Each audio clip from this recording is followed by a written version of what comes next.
Hello সবাইকে শুভ সন্ধ্যা। আজকে আবার একটা ভিডিও নিয়ে একটা অ্যানালিসিস নিয়ে চলে এলাম। খুবই সম্প্রতিকালে যেটা আমরা দেখছি, ইন্ডিগো এর ফ্লাইট ক্যান্সেলেশনসের যে ঘটনাটা ঘটেছে, particularly December 3rd 19% of the whole um ah যেটা বলে রিডাকশন হয়েছে আগের দিনের থেকে 50% ফ্রম দ্য মানডে। যে নাম্বার অফ ফ্লাইটস যেটা ক্যান্সেল হয়ে গিয়ে বহাল হয়েছিল এতটাই পার্সেন্টেজ কমে গেছে সেটা। এবার ব্যাপারটা হচ্ছে কেন এত ফ্লাইট ক্যান্সেলেশনস হলো? প্রচণ্ড মানুষ প্রচণ্ডভাবে ভুগেছেন যাদের অলরেডি অন্য জায়গায় ফ্লাইট বুক ছিল, কিছু ইন্টারন্যাশনাল ফ্লাইটসও ছিল। ইভেন যেহেতু এটা আফটার হলিডে সিজন অনেকগুলো ফ্লাইটস বাইরে যাওয়ার জন্য বুকড আছে, বাইরে থেকে ফেরার বুকড আছে। তো এটাকে একটু অ্যানালাইসিস করা যাক যে কী মূল কারণ বা কী কারণ এই ঘটনাটা ঘটেছে ইন্ডিগোতে। তো প্রথমে একটা কিছু ব্যাপার যেটা আমাদের বুঝতে হবে এই সিচুয়েশনটা বা এই প্রবলেমটা বোঝার জন্য, সেটা হলো কি, একটা নতুন নিয়ম করা হয়েছিল, যে ফ্লাইট ডিউটি টাইম লিমিটেশন বলে। সেখানে কি ডিজিসিএ বলে যে প্রত্যেকটা যে কেবিন ক্রু বা ক্রু মেম্বার ইনক্লুডিং পাইলট, তাদেরকে 48 ঘন্টা ছুটি দিতে হবে। আর তাদের যেটা নাইট যে ল্যান্ডিংসগুলো হয় সেটা আরও কমিয়ে আনতে হবে। এই যে রুলসটা, সেটা 2023-24 সালে প্রাইমারিলি আমরা দেখেছি যে অনেক সময় একটা প্রপার রেস্ট পায় না কেবিন ক্রুরা, পাইলটরা। সেটাও অনেক রকমভাবে কারণ হিসেবে দেওয়া হয়েছিল। কিন্তু এখানে একটা জিনিস যার জন্য এই নিয়মটা করা হয় যে ফেজ বাই ফেজ এটাকে ইমপ্লিমেন্ট করা হবে। কিছুটা জুলাই, হাফ জুলাইতে, আর সেকেন্ড হাফটা বাই নভেম্বরে ইমপ্লিমেন্ট করা হবে যে নাইট ল্যান্ডিংসগুলো কমিয়ে দেওয়া হবে আর 48 ঘন্টা মিনিমাম প্রত্যেক কেবিন ক্রু মেম্বার আর পাইলটকে দেওয়া হবে রেস্টের জন্য। এবার সমস্যাটা কী দেখা যায়, ইন্ডিগোর ফ্লাইটস এতগুলোই ভাবে বিভিন্ন জায়গার সাথে স্প্রেড আউট হয়ে রয়েছে, বিভিন্ন রুটস মিলিয়ে সারা ভারতবর্ষ, ইভেন ইন্টারন্যাশনাল রুটস মিলিয়ে যদি 10% ফ্লাইটও ক্যান্সেল হয়, সেটা ইকুয়াল টু 230 ফ্লাইটস ক্যান্সেল হয় একটা দিনে। এবার আপনি বুঝতে পারছেন যে একটা ক্যারিয়ার, আমাদের যেটা ইন্টারন্যাশনাল ক্যারিয়ার কাম এখন সবথেকে বড় ন্যাশনাল ক্যারিয়ার রয়েছে, বিকজ এয়ার ইন্ডিয়া এখন সেই ফুললি অপারেশনাল নয়। সেক্ষেত্রে এত 2300 ফ্লাইটস অ্যাপ্রক্স চলে প্রত্যেক দিন, ইনক্লুডিং ইন্টারন্যাশনাল। সেখানে 230টা ফ্লাইট এক ধাক্কা একদিনে ক্যান্সেল হওয়া বিশাল বড় একটা খবর, ইভেন ইনকনভিনিয়েন্স তৈরি করে। যেহেতু এই নিয়মটা পালন করতে হবে, আর এবারে কেন এই নিয়মটা পালন করতে হয়, কেন এই প্রবলেমগুলো আরও বড় হয়ে পড়ে, তার কারণ হচ্ছে যে কিছু ব্যাপার ঘটেছে। প্রথমত, যে যারা বাকি ক্যারিয়ার আপনার রুটসে ধরুন এয়ার ইন্ডিয়া আছে, স্পাইস জেট আছে, এয়ার আকাশা এয়ার বলে যে নতুন ফ্লাইট ক্যারিয়ারটা তৈরি হয়েছে, তাদের প্রত্যেকটা যে নাম্বার অফ প্লেনস যেগুলো অ্যাভেলেবেল রয়েছে, বা যাদের ফ্লিট ক্যাপাসিটি বা নাম্বার অফ প্লেনস লিজ করা আছে, তার প্রপার ডেলিভারি হয়নি। তাদের নিজস্ব হায়ারিং বা ক্রু খুব কম ছিল। সবথেকে বেশি ক্রু আর মেম্বার ছিল ইন্ডিগো। এফডিটিএল রুলসগুলো যেটা আপনাদের বললাম, সেটাকে ফলো করার জন্য, সেটাকে মান্যতা দেওয়ার জন্য যে প্রপার রেস্টটা দরকার, যে গ্যাপটা দরকার, সেটা দিতে গিয়ে এটা দেখা গেছিল যে তাদের কাছেও তাদের স্টাফ ছিল না। এবার স্টাফ না থাকলে সেই অপারেশনটা করাতে পারবে না। এই ঘটনাটা ঘটতে গিয়ে ক্রমশ যে হায়ারিং ফ্রিজটাও হয়েছে ইন্ডিওর, যে নতুন কাউকে ঢোকানো হবে না। ইভেন পাইলটদের মাঝখানেও আমরা দেখেছি, এটা বছর পর বছরের খবর হচ্ছে, তাদের মধ্যে অসন্তোষটা আছে। তাদের proper bonus, proper rest, even তাদের যে লিভটা যেটা গ্রান্ট করা হয় সেটাও পে আউট করে নেয় কিংবা কমিয়ে দেওয়া হয় বছর ধর বছর। তো এই সব কারণগুলো মিলে গিয়ে একটা এরকম সিচুয়েশনে দাঁড়ালো বুধবারে, যেটা আপনার সবথেকে বেশি মানুষরা সাফার করেছে। এবারে আসি যে ইন্ডিগোর একমাত্র ইউএসপি যেটা হচ্ছে, যেহেতু এটা লো কস্ট ক্যারিয়ার, আপনাদের খাবার অপশনাল, আপনাদেরকে সেই অর্থে বেভারেজ থেকে শুরু করে জিনিসপত্র খুব কম দেওয়া হয়, অপশনাল, আপনারা গিয়ে ফ্লাইটের মধ্যে অর্ডার করলে সেটা পাবেন, যার জন্য ওদের ক্লিনিং বলুন, লজিস্টিক্স যে খরচাটা ওই সময়টা, সেটা খুব কম লাগে, যার জন্য ওরা এতগুলো দিন এতগুলো রুটে এতবার চালাতে পারে।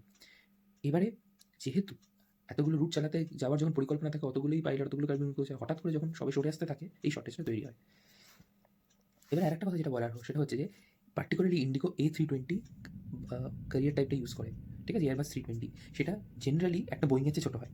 তাই জন্য একবার একটা রুটে যে নাম্বার অফ প্যাসেঞ্জার যেটা এই একদিক থেকে একদিক যায়, তার সংখ্যাটা কিন্তু কম। তাই জন্য অনেকগুলো ফ্লাইটস দিতে হয় সেই অর্থে। আর এই সবগুলো দেখবেন প্রবলেমসগুলো যখন একসাথে আমরা বিচার করবো, আমরা বুঝতে পারলাম এই ধরনের প্রবলেম কেন সৃষ্টি হয়েছিল। এবারে কিছুটা আপনাদের একটা জিনিস বোঝায়, সেটা হচ্ছে যে ইন্ডিগো ফার্স্ট ফেজটা, যেটাই বললাম ফেজ বাই ফেজ বলেছিল ডিজিসিএ ইমপ্লিমেন্ট করতে, যে নতুন এফডিটিএল রুলগুলো, তার মধ্যে যে ফার্স্ট ফেজটা ছিল সেটা ছিল লম্বা উইকলি রেসপিটস ফর দ্য গ্রুপ। সেটা হয়ে গেছিলো, খুব একটা ইম্প্যাক্ট দেখা যায়নি। কিন্তু সেকেন্ড ফেজ, যেটা বাই নভেম্বর ইমপ্লিমেন্ট করা হয়ে যাওয়ার কথা, সেটা হচ্ছে যে ক্রিউ ইউটিলাইজেশন লেভেল কমানো রেড আই ফ্লাইটসের জন্য বা রাতের ফ্লাইটের জন্য। এটা খুব বড় প্রবলেম হয়ে যায়, বিকজ ইন্ডিগোর অনেকগুলো প্লেন রাতেরগুলো বেলায় অ্যাভেলেবেল, যার জন্যই সমস্যাটা হয়। এবার সেই রাতের ফ্লাইটগুলোর জন্য না পাওয়া গেলে সেটা ক্যান্সেল হয়। সেই ক্যান্সেল ফ্লাইটগুলোর অল্টারনেট ফ্লাইট দেওয়ার জন্য পরের দিন হয়। এবার যারা অ্যাকচুয়াল ফ্লাইটটা নেওয়ার জন্য সকালবেলা আসে, তাদের ফ্লাইটটাও ক্যান্সেল হয়। এইভাবে একটা রিপল এফেক্ট তৈরি হয়, যার জন্য এতগুলো ফ্লাইটস আপনারা ক্যান্সেল দেখলেন। এবারে আমরা আসি যে ইন্ডিগো অবস্থাটা এখন কেমন, and why competition council of India বা এই যে মনোপলিটা ক্রিয়েট হয়েছে, চেয়ে হোক আর বা না চেয়ে হোক, সেটা কীভাবে প্রবলেম করছে।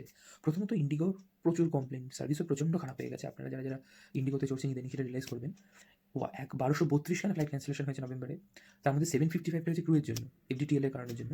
258টা হয়েছে এয়ার স্পেস আর এয়ারপোর্ট রেস্ট্রিকশন। আপনারা জানেন পাক এয়ার স্পেস বন্ধ হয়ে গেছে।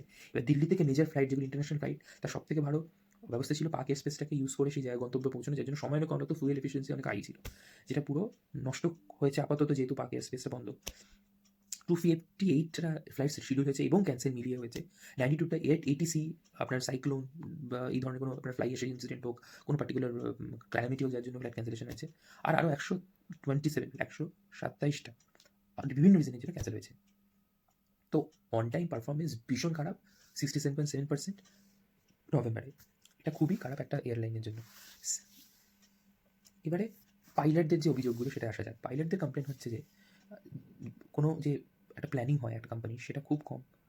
একটা হচ্ছে যে একটা অদ্ভুতভাবে শাসানো, যে ইভেন পাইলটদের যে এইটা না করলে ওই সুবিধাটা দেওয়া হবে না, ওদের মাইনে থেকে এটা কাটে নেওয়া, ওটা কেটে নেওয়া, এই ধরনের রকমের যে একটা অদ্ভুত ভয় দেওয়া ওদের। কাজকর্মগুলো এত স্ট্রিক্ট হয়ে গেছে যেহেতু ওদের কোনো রেস্ট হয় না। সব মিলিয়ে ওদের একটা অদ্ভুত, যেহেতু কোম্পানি ইন্ডিগো সবথেকে বড় একদম অনলি কোম্পানি এখন প্রায় রয়েছে, যার জন্য অদ্ভুত একটা, যেটাকে আমরা গাজবাড়ি বলি বা বসি নেচার হয়ে যায় একটা কোম্পানি, সেটা হয়ে গিয়ে ওদের প্রচণ্ড ইস্যুতে ওরা ভুগছে, যেটা ওদের একটা প্রবলেম। তো সব মিলিয়ে ফাইনালি আমরা যা রিসেন্ট খবর এসে জানলাম, ডিজিসিএ মিলে বসে এই প্রবলেমটা ওরা সলভ করার চেষ্টা করছে। কিন্তু একটা জিনিস যেটা আমাদের বুঝতে হবে এখানে, যে ইন্ডিগোর প্রথমবার নয়, বারবার একটা ক্যারিয়ার যদি এইভাবে প্রমিস করে তাদের ফ্লাইট ক্যান্সেল করে, যেখানে টাইমটা খুব প্রিশিয়াস, যারা বিভিন্ন সময় একটা জায়গায় একটা মিটিংয়ের জন্য যাচ্ছে, কোনো কাজের জন্য যাচ্ছে, কোনো চিকিৎসার জন্য যাচ্ছে, সেখানে টাইমটা খুব ইম্পর্টেন্ট, যার জন্যই মানুষ এত টাকা দিয়ে টিকিট কাটে। সেটি না ফুলফিল হয়, সেক্ষেত্রে এই যে রুটগুলো আপনারা দেখছেন, বিভিন্ন এই যে ইম্পর্টেন্ট রুটগুলো, সেটা ইন্টারন্যাশনাল রুট হোক বা দিল্লি টু মুম্বাই, মুম্বাই টু ব্যাঙ্গালোর, বা Bangalore to Delhi, Delhi to Pune, Pune to Chennai, এই ধরনের এত যে বিজি রুটসগুলো, সেগুলো এয়ার ইন্ডিয়া আকাশের মধ্যে ওরা ডিভাইড করার কথা ভাবছে, যেখানে একমাত্র একচেটিয়া অধিকার থাকবে ইন্ডিগো। তো এটাই ছিল আমার অ্যানালাইসিস, যেহেতু এটা বড় ইস্যু আমাদের সামনে, আর মোটামুটি আমাদের জীবনে তাড়াতাড়ি পৌঁছাবার একমাত্র মাধ্যমই হল প্লেন। সেক্ষেত্রে প্রবলেমটা খুব বড়। তাই আমার মনে হলো এই জিনিসটা আপনাদের সাথে শেয়ার করা, কেনই প্রবলেমটা এত বড় হয়ে গেছে, যেটা আজকে ন্যাশনাল নিউজ। আর আপনারাও সেফলি যারা আটকে আছেন, প্লিজ সেফলি অল্টারনেটিভ ওয়ে দিয়ে গল্প পৌঁছানোর চেষ্টা করুন, কিংবা একটু অপেক্ষা করুন এই জিনিসটা নর্মালাইজ হওয়ার। আর যারা যারা আগামীকালে টিকিট কাটবেন, একটু দেখে কাটবেন, একটু সামলে দেখবেন যে ব্যবস্থাগুলো। ভালো থাকবেন, প্লিজ ভালো লাগলে লাইক, শেয়ার আর কমেন্ট করবেন, আর প্লিজ ফলো করবেন, আমার চ্যানেলে সাবস্ক্রাইব করবেন। ধন্যবাদ।